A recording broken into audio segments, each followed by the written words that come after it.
Good morning, Nick, Surrey Gold Prospector here, out for a walk today in the forest.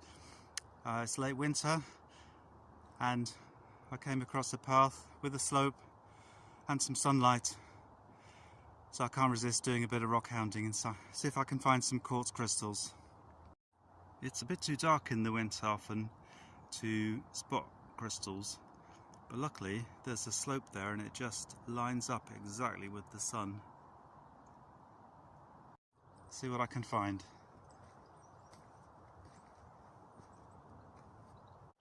I didn't find anything on that slope, so I carried on. A bit later on in the walk I came across this clearing, so this has much better light, and I found two really nice rocks with crystals on, which I'll show you now. The first one has a small patch of Druzy quartz here, which I like, and although small crystals, they have a very clear, bright reflection on them.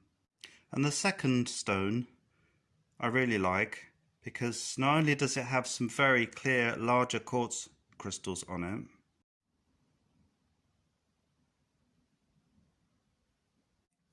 but it also has some impression of fossils in it, so some sponges, corals in this bit, and definitely some kind of marine creature here, which has been fossilized into the flint.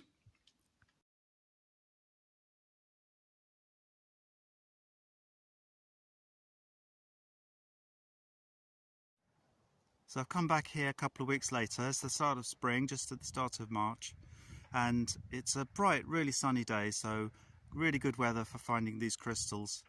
Very dry, and I'm going to come and see if I can find any more. So I think this must have been some kind of peat bog at some time, because there's a lot of like organic material, peat, around here. Let's see if we can find some more.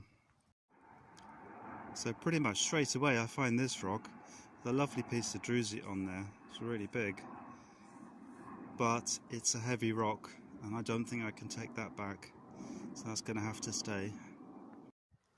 So I'll show you how I find these rocks. Basically walking along, just keeping an eye on the ground. When I see something that's like shining and sparkling, then I just investigate and see what it is. So this is an example here, where that might not show up very well, but basically there's some crystals around this bit. Again, it's a massive piece of rock, so I'm not going to take that one home, but there's an awful lot.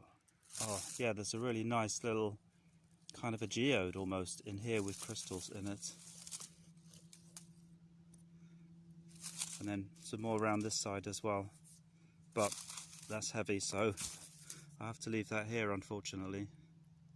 This flint here doesn't have any crystals, but it's absolutely huge and it's completely unbroken. I've never seen one that's actually not broken at all the way around.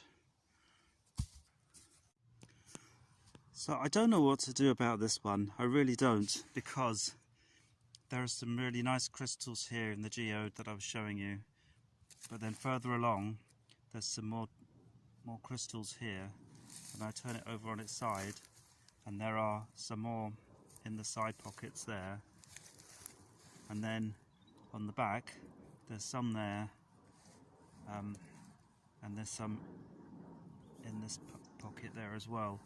So there are some really nice crystals on there, but like I say, it's pretty heavy and I've got nowhere to store these, so I just can't take that back with me. It's such a shame. I'd love to, but I can't. So I'm going to have to leave that back for nature, unfortunately.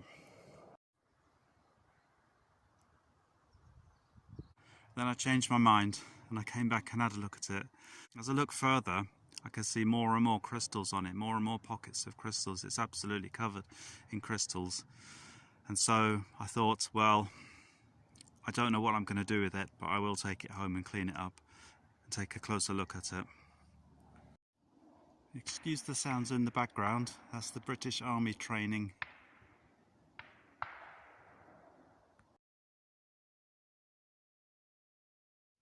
I was glad I brought the rock home, as although not the prettiest, it was one of the most interesting I'd found.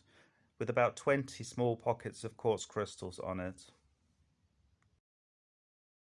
I also found some signs that this rock may have been used in Stone Age times as a hammerstone, part of the process of making flint, tools and arrowheads. The more I looked, the more questions I had. It was time to start doing some research. Did I really have a stone that was used in the Stone Age? Were those fossils really there or just part of my imagination? And where did the flints come from and how did they get there in the first place?